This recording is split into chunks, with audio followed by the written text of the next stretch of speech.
Assalamualaikum warahmatullahi wabarakatuh. Innal hamdalillah nahmaduhu wa nasta'inuhu wa nastahdihi wa nastaghfiruhu wa natubu ilaih wa na'udzu billahi min shururi anfusina wa sayyiati a'malina may yahdihillahu fala mudilla lahu wa may yudlil fala hadiya lahu. Asyhadu an la ilaha illallah wahdahu la syarika lah wa asyhadu anna Muhammadan abduhu wa rasuluh la nabiyya wa la rasula ba'dah. Ya ayyuhalladzina amanu taqullaha haqqa tuqatih wa la tamutunna illa wa antum muslimun.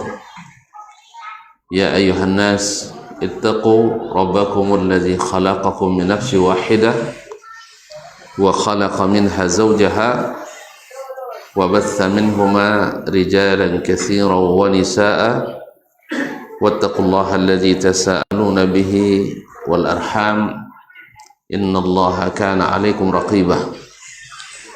Ya ayyuhalladzina amanu taqullaha wa qulu qawlan sadida yuslih lakum a'malakum wa yaghfir lakum dhunubakum wa may yuti'illaha ورسوله فقد فاز فوزا عظيما. أما بعد فإن أصدق الحديث كتاب الله وخير الهدي هدي محمد صلى الله عليه وسلم وشر الأمور محدثاتها وكل محدثة بدعة وكل بدعة ضلالة وكل ضلالة في النار. Kaum muslimin, kaum muslimat yang dirahmati Allah Subhanahu wa taala, alhamdulillah, bersyukur kita kepada Allah Subhanahu wa taala atas segala rahmat, nikmat dan karunia-Nya. Mudah-mudahan syukur kita melahirkan nikmat-nikmat yang baru yang membuat kita senantiasa bersyukur kepadanya. Kaum muslimin, kaum muslimat yang dirahmati Allah SWT, mudah-mudahan selawat dan salam kepada Nabi SAW senantiasa menghiasi majlis kita ini. Taib, melanjutkan pelajaran kita bersama Imam An-Nawawi dalam kitab Riyadhus Shalihin min kalami Sayyidil Mursalin, babul amri bil ma'ruf wan nahyi 'anil munkar, bab tentang amar ma'ruf dan nahi munkar. Hadis yang ke-186 atau yang ketiga dalam bab ini. Qala rahimahullah ats-tsalis an Abil Walid Ubadah bin Samit radhiyallahu ta'ala anhu qala, dari Abil Walid Ubadah bin Samit radhiyallahu anhu, Ubadah bin Samit al-Ansari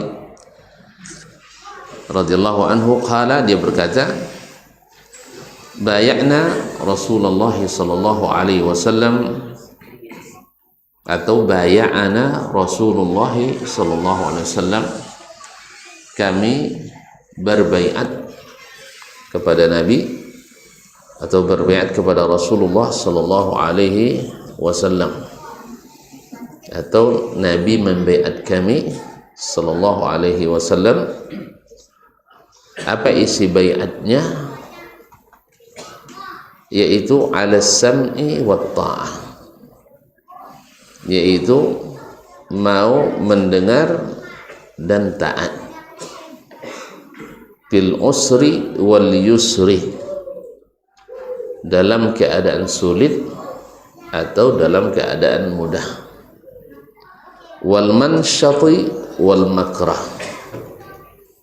yang sesuai dengan keinginan kita, yang sesuai dengan keinginan, wal makrah, atau yang tidak sesuai dengan keinginan,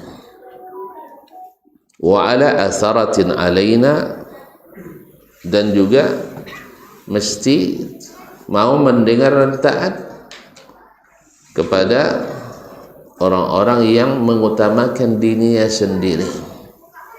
Maksudnya para pemimpin yang mengutamakan kepentingannya atau kroni-kroninya atau koloninya. Wa ala an la nunazi al-amra ahlahu, dan bahwa kami tidak boleh merebut kekuasaan atau pemerintahan dari ahlinya, dari orang yang memilikinya atau orang yang diberikan amanah. Illa antaru kufran bawahan, kecuali kalian melihat kekafiran yang nyata, yang jelas. Indakum minallahi ta'ala fihi burhan, kalian memiliki keterangan dari Allah subhanahu wa ta'ala tentang kekufuran itu. Wa ala an naqula bil haqqi aynama kunna, kemudian Nabi juga berbeat atau Nabi membeat kami untuk senantiasa berkata al-haq, berkata yang benar, aynama kunna, dimanapun kami berada. La nakhafu billahi laumata laim, tidak kami takut kepada Allah, tidak takut di jalan Allah kepada celaan orang yang mencela. Muttafaqun alaih. Hadis ini diriwayatkan atau disepakati oleh Imam Al-Bukhari dan Muslim. Al-Bukhari dalam Kitabul Fitan, sedangkan Imam Muslim dalam Kitabul Imarah. Ma'asyiral kiram dirahmati Allah Subhanahu wa taala, hadis ini adalah hadis yang sangat besar dan mendasar dalam berislam dan mengikuti Nabi alaihi salatu wassalam dan menegakkan amar ma'ruf nahi munkar, karena itu adalah pilar utama tegaknya agama. Pertama, bay'na Rasulullah sallallahu alaihi wasallam, kami berbaiat kepada Rasulullah sallallahu alaihi wasallam, bahwa berbaiat ke Nabi alaihi salatu wassalam adalah wajib, dan berbaiat kepada para pemimpin adalah wajib. Nah, apa isi baiatnya? Ya, apa isi baiatnya?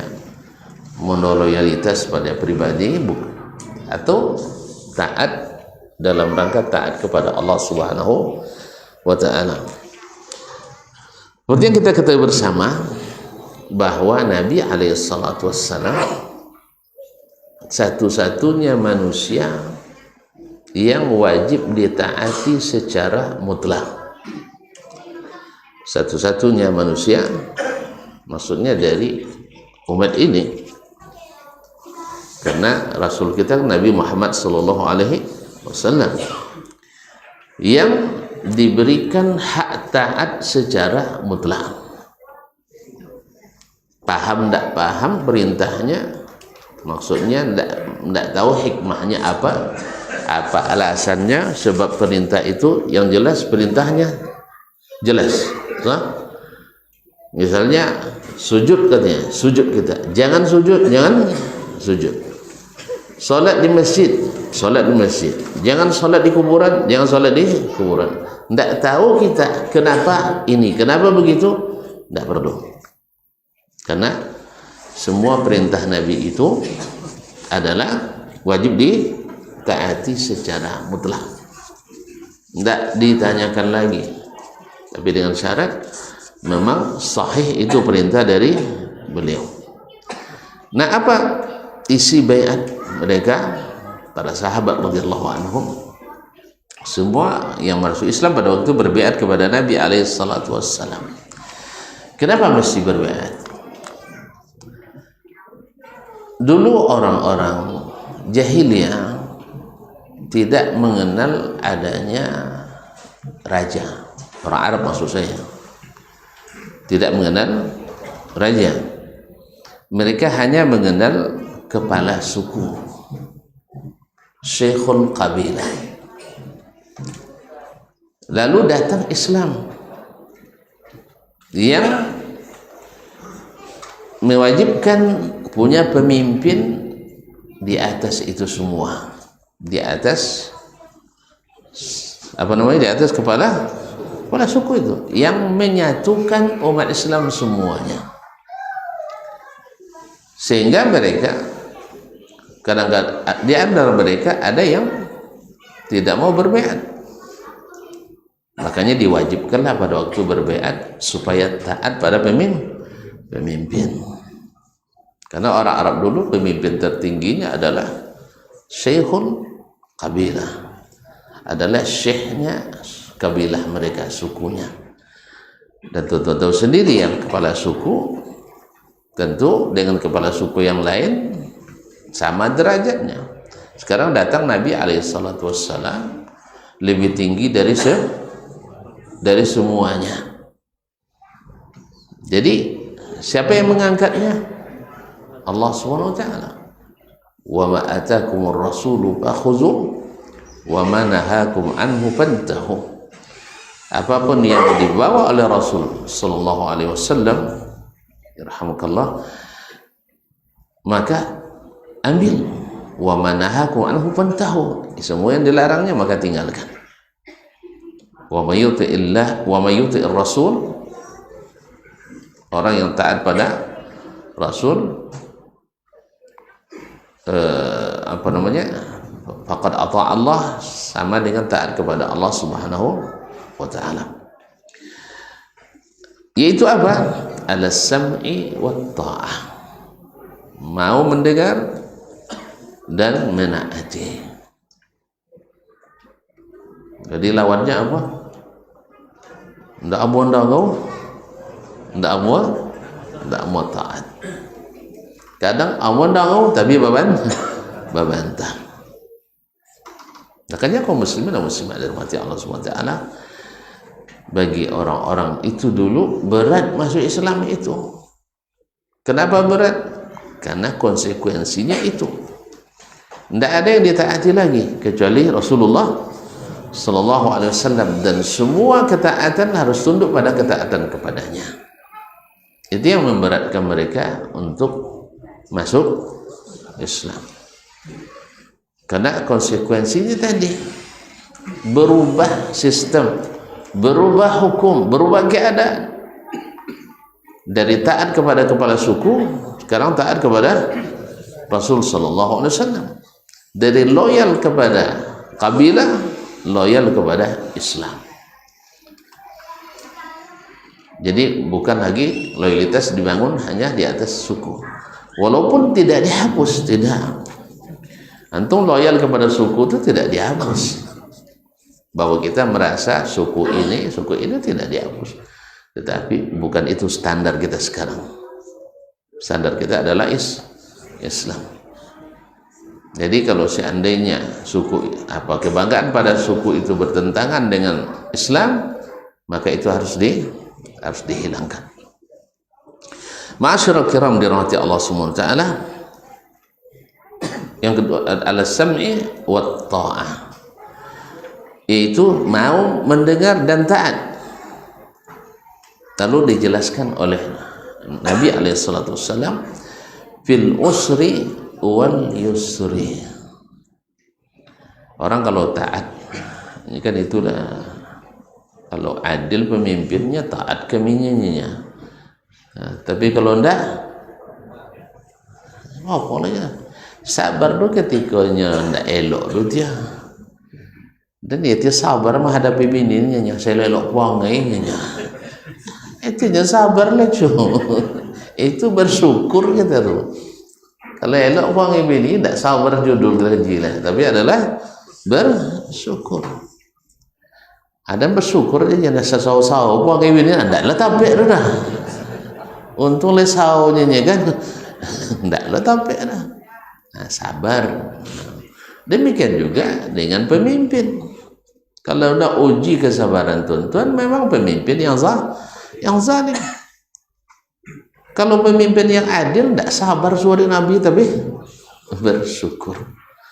Nah, jadi makanya fil usri wal yusri, dalam keadaan sulit atau dalam keadaan mudah. Kalau suwa makan senang taatnya kan ya, tapi kalau suwa bayu bayu pajak payah kaum muslimin. Kalau disuruhnya kita nikah masal, senang sekali kita, sah. Tapi kalau disuruhnya pergi berjihad, berat, sah. Disuruhnya kita bersenang-senang, senang, mudah kita. Tapi disuruhnya kita untuk membatasi diri, ya, sulit. Ma'asyarul kiram dirahmati Allah SWT. Fil usri wal yusri, dalam keadaan sulit ataupun mudah. Artinya dalam keadaan sulit, ya keadaan kita sulit seperti kondisi Nabi SAW dan para sahabat di periode Mekah waktu itu. Itu bukan masalah mudah. Bahkan setelah hijrah ke Madinah pun Nabi harus menghadapi berbagai kesulitan. Belum lagi serangan-serangan orang Quraisy yang senantiasa mengintai kaum muslimin, tambah dari dalam kaum munafikin. Jadi dalam kondisi seperti ini diperlukan orang-orang yang setia, yang bersumpah setia dengan Nabi alaihissalatu wassalam. Wal mansyati wal makrah, yaitu dalam keadaan kita suka. Mansat itu artinya nasdir minan nasat, yaitu rajin, bersemangat. Bersemangat artinya orang kalau sesuatu yang menyenangkan pasti bersemangat. Cuma masalahnya wal makrah, sesuatu yang dibenci. Apa misalnya? Nabi waktu itu orang-orang yang masuk Islam wajib hijrah ke Madinah. Hijrah itu menyenangkan atau menyulitkan? Menyulitkan, pindah. Artinya wajib, hijrah itu wajib. Siapa yang tidak hijrah berdosa besar waktu itu. Dan ini berat kecuali yang tidak sanggup. Siapa yang sanggup wajib hijrah. Dan hijrah itu bukan mudah. Satu, orang meninggalkan pekerjaannya, meninggalkan kampung halamannya.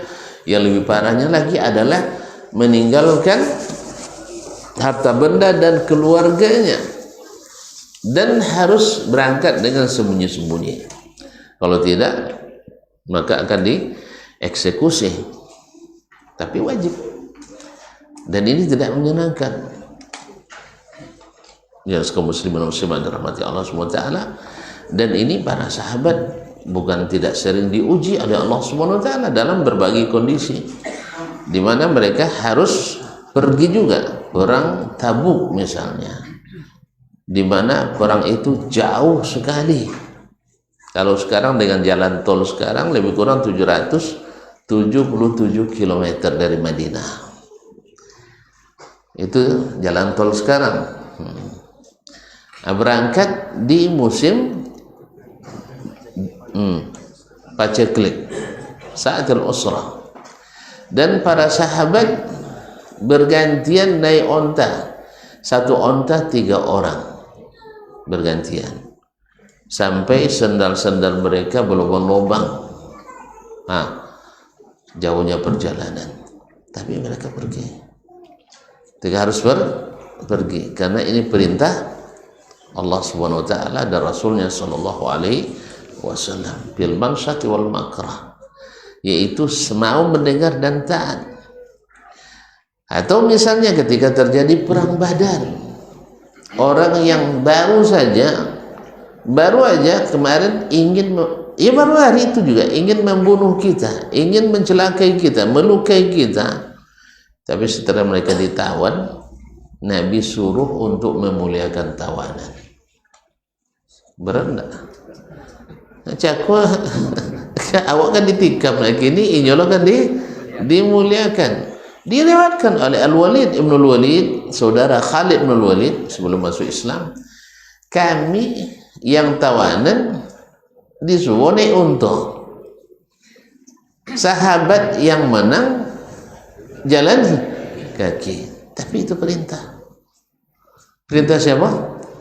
Rasulullah sallallahu alaihi wasallam. Karena di dalamnya bersama, karena memang orang yang memuliakan tawanan itu disanjung dalam Al-Qur'an. Sah? Yut'imuna at-ta'ama ala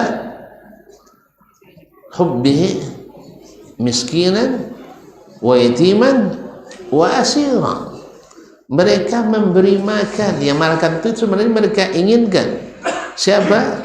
Miskinan, orang miskin, yatim, anak yatim, dan wasira, para tawanan. Makanya para tawanan, rata-rata tawanan yang ditawan oleh Nabi alaihissalam di Madinah berujung masuk Islam. Kalau sampai awal ditawan di orang kafir, tambah kafir akhirnya orang kena ya Saudi buat dia orang kafir. Tapi tidak, seluruh tawanan Nabi alaihissalam melihat bagaimana muamalah Nabi, muamalah sahabat terhadap orang-orang yang kan musyrik, orang kafir. Tetapi kalau orang sudah menyerah, maka harus dihormati. Begitu terhormat. Setelah atau sebelum hukum tetap, kalau seandainya ada pengadilan tetap, itu lain lagi. Jadi kaum muslimin dan muslimat dirahmati Allah SWT, sampai yang seperti ini berat, tapi harus ditaati. Jadi hukum itu tidak semuanya sesuai dengan keinginan kita. Hukum itu tidak semuanya sesuai dengan keinginan kita, tapi itu wajib diikuti, wajib ditaati. Makanya fil mansyati wal makrah, baik dalam keadaan senang ataupun terpaksa. Walaupun terpaksa, wajib diikuti, karena itu baiat kita kepada Nabi alaihi salatu wassalam, khususnya pada sahabat Nabi alaihi salatu wassalam. Nah, wa ala atharatin alaina, dan juga wa ala atharatin alaina, kami berbaiat untuk taat dan mendengar orang-orang yang atharatin alaina, yaitu orang-orang yang mengutamakan dirinya dari rakyatnya. Jadi kalau seandainya seolah-olah Nabi sudah menunjukkan ke kita, nanti akan datang ya para pemimpin-pemimpin atau anggota dewan enggak ini ya, yang kerjanya memperkaya diri, disoda rakyat dulu ya kan disoda. Jadi apa namanya, dengan berbagai iuran-iuran, ini mbok utang awak mbayu hanya berutang lu lapik le bagian di situ guys. Iya loh, ada bukti enggak sembarang nuduh juga. Tapi gelai ya kalau canda-canda lagi kan. Nah, jadi kaum muslimin dan muslimat dirahmati Allah SWT, jadi itu sudah digambarkan ya, bahwasanya ada nanti pemimpin-pemimpin yang sibuk memperkaya diri, yang sibuk menikmati walaupun di atas penderitaan rakyat. Tidak kini jadi di zaman-zaman kerajaan-kerajaan Islam dulu, sebagian pemerintah Bani Abbasiyah, Bani Umayyah, ada yang seperti itu, dan jatuhnya mereka karena tadi tidak lagi konsisten menegakkan agama, tapi adalah sibuk menikmati kekuasaan duniawinya. Tentu terjadi kelemahan, digantikan oleh dinasti yang lain. Abbasiyah juga seperti itu. Di ujung-ujung kekuasaan Bani Abbas, ya para khalifah-khalifah yang tumbuh dari rumah-rumah mewah, istana-istana, makan kenyang terus kan, pakaian bagus, Akhirnya mereka pula yang jadi raja khalifah waktu itu. Nah akhirnya mereka pun sibuk dengan kemewahan duniawi, padahal masyarakat menderita. Nah, tapi dalam kondisi ini kata Nabi alaihissalam wajib untuk as-sam'i wa ta'ah. Nah, jadi walaupun mereka seperti itu tetap wajib taat. Berat kan? Berat kan? Ya, kita harus sanggup. Jangan bilang saya tidak sanggup, biar Nabi saja enggak, kita harus sanggup untuk itu. Bahkan Nabi pesankan sampai kapan taat, sampai kapan sabar kita? Sampai bertemu saya di tepi telaga. Sampai mati dia? Sampai mati kan? Alhamdulillah. Alhamdulillah. Jadi oleh sebab itu memang sabar itu berat, tapi timbangan pahalanya super berat. Innama yuwaffas sabirun ajrahum ghairi hisab. Ketika Nabi sebut kalian sabar sampai bertemu dengan saya di tepi telaga, ini seolah-olah janji Nabi, siapa yang sabar nanti bisa menikmati pernyataan cinta di tepi telaga. Atas selamat nanti di atas sunnah. Karena siapa yang tidak sabar tentu menukar sunnah, maka dikhawatirkan tertolak di tepi telaga Nabi alaihissalatu wassalam. Masuk waktu apa ya Ustaz? Kita azan dulu ya.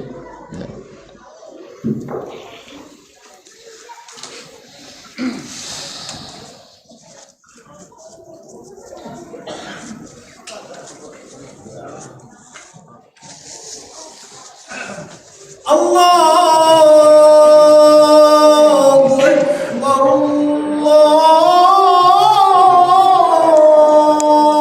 Allahu Akbar. Allah Allah.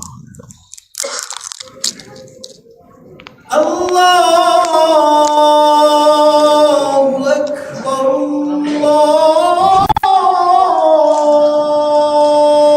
Allahu Akbar. Allah. Bismillah. Asyhadu an la ilaha illallah.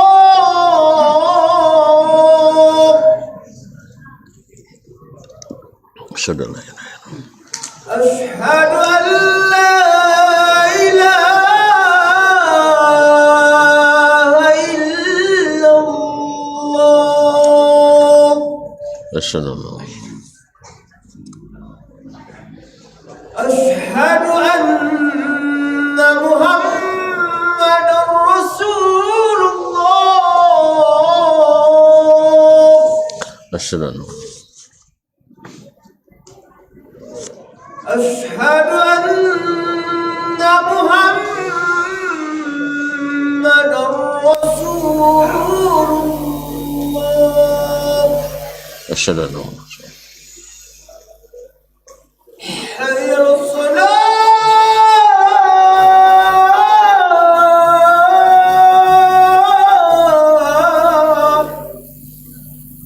لا حول ولا قوة.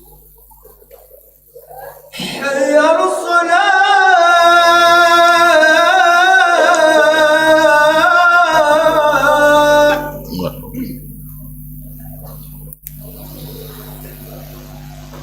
حي على الفلاح.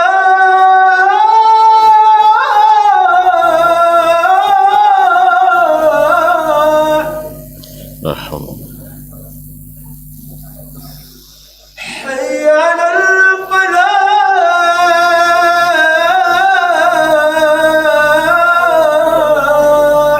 لا حول ولا قوة.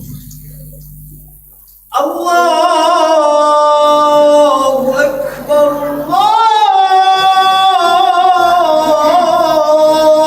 الله أكبر. الله لا إله إلا الله. وأنا أشهد أن لا إله إلا الله. اللهم رب هذه الدعوة التامة والصلاة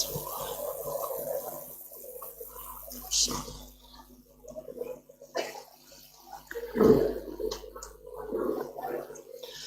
Baik. Kaum muslimin dan muslimat dirahmati Allah Subhanahu wa taala, kemudian Nabi mengingatkan pula bahwa biasanya para pemimpin yang mementingkan diri dan kroninya itu menimbulkan ekses yang negatif, akibat yang berbahaya. Apa itu? Biasanya orang akan merebut kekuasaan, berusaha merebut kekuasaan.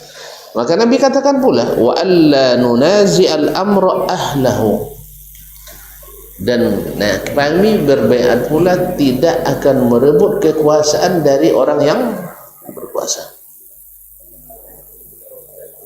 Baca apa? Hah? Bapak jaya? Nah, kecuali ada. Jadi hukum asalnya adalah tidak boleh berebut kekuasaan. Bahkan tegas Nabi katakan, apabila sudah ada pemimpin yang dibaiat, lalu ada dibaiat pula yang kedua, maka disuruh membunuh yang kedua, memerangi yang kedua, karena ini pengacau. Walaupun yang kedua ini mungkin lebih patut, lebih hebat, tapi dia tidak haknya, mengambil hak yang bukan haknya. Yang kedua, Nabi SAW melarang kita ambisi berkuasa. La tas'alul imara fa inna hasratun wa nadabatun yaumil qiyamah. Oleh sebab itu, bagaimanapun keadaan, kita tidak dibolehkan untuk merebut kekuasaan atau memberontak kepada penguasa yang sah, illa antaru kufran bawahan indakum minallahi ta'ala fihi burhan, kecuali dengan beberapa syarat. Ini syarat boleh dan bisa juga syarat wajib. Artinya syarat boleh merebut kekuasaan atau bahkan syarat wajib merebut kekuasaan. Syarat pertama adalah antarau, kalian melihat sendiri. Jadi bukan prasangka dan praduga, bukan prasangka dan praduga, disaksikan sendiri. Apa itu? Syarat yang kedua, kufran bawahan, kekufuran yang nyata. Kekufuran yang nyata apa maksudnya? Di mana tidak ada khilaf padanya bahwa itu adalah kekufuran. Seperti orang yang mengatakan salat tidak wajib, kafir lah. Ianya tonton takfiri juga nampaknya.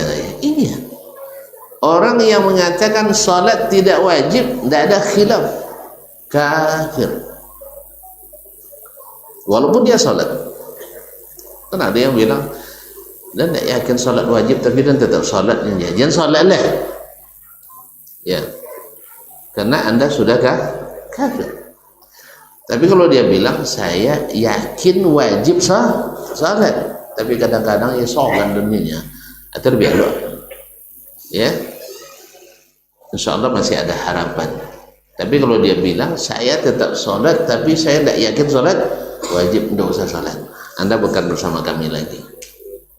Ya. Jadi kaum muslimin benar, ini kufrun bawah. Atau katanya zina halal, tapi antum dengar sendiri dan tidak ada takwil, bukan hanya praduga. Kekufuran yang nyata kalian lihat, kemudian kekufuran yang tidak ada takwilnya, tidak ada takwilnya. Nah, kaum muslimin dan muslimat dirahmati Allah Subhanahu wa taala, apa misalnya ada takwilnya, apa ini kekufuran Syekh, kalau di Mesir kan Muhammad Badawi terkenal kan, ya kan, nyata sapu-sapu tapi menjadi wali aja. Memang kalau wali tidak si jole gitu. Ni orang kesuka wali nak jole, ni kau haji tak jole, dan jole jadi dah jadi, makanya banyak walinya nak jadi yang gila pun jadi wali, Allah musta'an. Jadi kaum muslimin dan muslimat, datang ke kuburan itu berdoa, Ini kan berdoa pada orang mati kufur sah, tapi ini kan tidak nyata. Artinya mungkin dia bertakwil, maknanya seperti takwilnya dikatakan saya tidak berdoa kepadanya tapi berdoa kepada Allah. Jelas ya? Nah, jadi yang pertama mesti kita ketahui sendiri, bukan praduga, bukan kira-kira, bukan isu. Yang kedua, betul-betul kekufuran yang nyata yang tidak ada takwilnya. Kemudian indakum minallahi ta'ala fihi burhan. Kekufuran itu ada keterangan dalilnya dari Allah Subhanahu wa ta'ala, bahwa kekufuran itu ada dalilnya dari Allah Subhanahu wa ta'ala, bukan pendapat, tapi itu adalah dari Allah Subhanahu wa ta'ala. Ini 3 syarat, tambah syarat keempatnya adalah harus punya kemampuan. Ya, awak nak punya kemampuan, awak pisau dapur punya, tuan punya roda, tu nak mau buat kekuasaan. Syekh, weh, sang presiden negara lain tongkok dia mah, kan ya? Kan orang Madura kan? Madura nama Madura, orang Madura. Setiap presiden negara lain ditongkok dia. Itu kan lawan dengan pisau dapur atau dengan bom panci. Masuk lah. Jadi punya kemampuan. Apa di antara kemampuan? Satu, harus punya wilayah teritorial. Kalau tidak ada punya wilayah, kemana? Kalian masuk lo kubu langsung. Jadi tidak, walaupun sudah kelihatan nyata kekufurannya di depan mata kita, punya dalil yang tidak ada keraguan padanya bahwa dia adalah pemimpin yang kafir, tapi antum mampu enggak? Hah? Kalau yang kemampuan maksudnya dia tidak mampu, dia sodonya juga. Iya. Maksud kemampuan di sini bukan karena keinginan dan bukan keinginan, bukan. Tapi kenyataannya. Untuk mengukurnya, lihatlah Nabi kita alaihissalatu wassalam ketika di Makkah. Beliau ditentang, diperangi oleh orang-orang Quraisy. Ada enggak sahabat lembaga sama Nabi? Adanya menggeleng, ada mau buat mana juga. Ada enggak sahabat lembaga sama Nabi? Lain. Umar, Hamzah, Abu Ubaidah bin Jarrah, itu jago. Sa'ad bin Abi Waqqas itu jago semua tuh. Khabbab bin Al-Arad, kalau Khabbab itu 10 nak panah 10 mati deh. Awak 10 nak panah 10 patah. Jadi memang akurat. Jadi kalau suanya mana kau 1 tahu itu apa dia? Awak dapat aku 5 lah. Jadi kalau sebenarnya orang-orang hebat semuanya, sama dengan siapa? Hamzah itu ketika perang tanding apa jadinya? Dan kan membunuh orang dengan pedang wa'aninya, siap tangan kosong.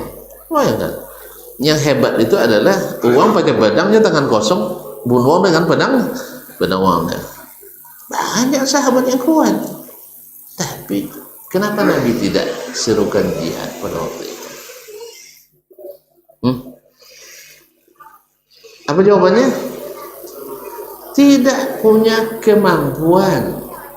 Apa sebab? Tidak ada wilayah kekuasaan Nabi sallallahu alaihi wasallam. Kalau sempat berjihad di Mekah, padahal belum ada perjanjian dengan orang Madinah. Apa yang akan terjadi? Apa akan terjadi? Kalau menang, iyalah. Kalau kalah, habis dakwah. Walaupun Allah tidak akan biarkan itu. Tetapi ini kan perhitungan yang Allah secara takdirnya sudah tentukan bahwa Mekah bukan waktu berjihad. Walaupun Nabi sudah melihat kekufuran yang nyata. Yang kedua, belum ada izin dari Allah Subhanahu wa taala. Dan belum ada izin itu ada kaitannya dengan kemampuan tadi, belum ada punya wilayah teritorial yang dikuasai. Tapi kalau sudah punya tanah, sudah punya negara, itu sudah wilayah yang dikuasai, punya kemampuan persenjataan, dan ini pemimpin zalim, kafir nyata, maka boleh direbut itu. Boleh direbut. Bahkan kadang wajib direbut. Karena kezalimannya itu harus dihilangkan. Dihilangkan. Wallahu musta'an. Sebagaimana dulu orang Mongol menguasai wilayah-wilayah Islam. Harus diperangi. Orang Mongol, kafir kan? Ketika dulu orang salib menguasai wilayah-wilayah Islam, ya harus diperangi. Dan kita punya kemampuan waktu itu, punya kemampuan. Mereka menguasai tanah-tanah kita dan menzalimi. Oleh sebab itu maka direbut kembali. Nah, kemudian wa ala an naqula bil haqqi aynama kunna. Berbeda lagi, tidak berkata kecuali yang hak. Makanya para sahabat itu radhiyallahu anhum ajma'in, kalau mereka sudah tahu yang hak, mereka akan tetap bertahan padanya walaupun khilaf dengan yang lain. La nakhafu billah laumata la'im. Dalam menegakkan, dalam di jalan Allah, tidak boleh takut celaan orang yang mencela. Celalah sekuat-kuatnya. Karena kalau seandainya celaan itu salah alamat, balik kepada yang mencela. Jadi kalau tuan-tuan dicela orang dalam dakwah, santai saja. Jadi bikinnya mak banyak cuma endalnya. Cuma itu tidak akan merubah keadaan. Ini orang pencuma itu biasa orang tak manahu. Kan ya? Makanya wawak kau terkenal pencuma. Apa sebab? Dek tidur. Ya, curi. Kita tengok dek tidur dia tak manahu. Sudah itu cuma uang no manahu. Kan ya? Uang manahu pencuma ya? Jangannya kecuali asal tak nawu sudah itu nawu tu pencuma aja ikut kojongnya ni kan asyik ni orang kayu bau kan orang boleh dok kayu, tapi kalau orang yang asli berpunya tak pencuma. Orang berilmu tak mungkin pencuma itu. Kalau pencuma aja sama saja. Jadi orang berilmu baru. Jadi oleh sebab itu jangan takut dicemooh, karena para rasul juga dicemooh, para nabi juga dihina, dipobonga dong nabi. Kan ya? Para rasul kan sampai bangga dong kan sampai dong bangga. Tahu sampai bangga aja bang ini. Sang rasul sampai dong bangga. Awak sampai yang tak ngerti, tak usah. Nya kan ada, ini nak paham apa sampai tak kan? Ngerti biasa. Kecuali kita memang salah, di saat itu kita harus berbenah. Tapi kalau seandainya hanya tuduhan, hanya isu, hanya bantahan yang tidak jelas, maka biarkanlah yang tidak jelas itu tidak jelas saja. Nah, jadi tidak takut mengatakan hak di jalan Allah. Dicela, tidak ada di dunia ini orang yang melaksanakan atau memperjuangkan kebenaran kecuali selalu dicela dan dicaci. Janganlah ada apa-apa. Nah, inilah isi dari baiat mereka kepada Nabi alaihissalatu wassalam. Nah, di mana munasabahnya hadis ini dengan amar ma'ruf nahi mungkar?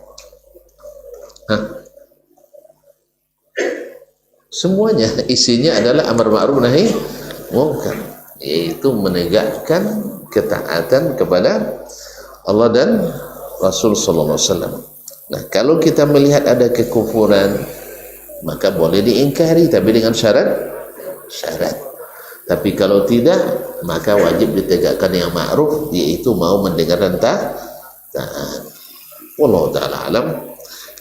Dan segera sampai di sinilah dulu ya. Gitu. Kita cukup sampai di sini. Mudah-mudahan bermanfaat. Wallahu ta'ala alam. Wa sallallahu ala nabiyyina Muhammadin wa sallam. Wa subhanakallah bihamdik. Asyhadu an la ilaha illa anta astaghfiruka wa atubu ilaik. Wassalamualaikum warahmatullahi wabarakatuh.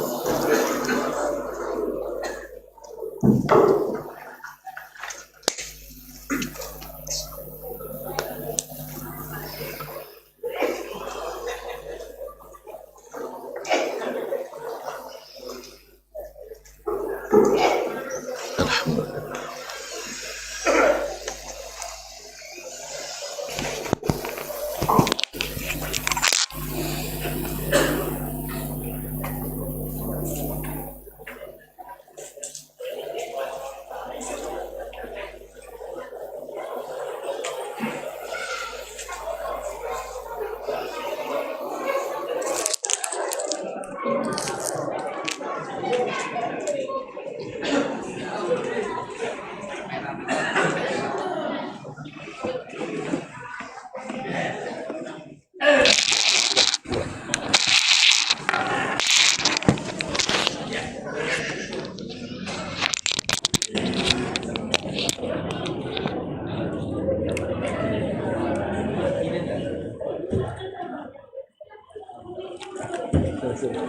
Sana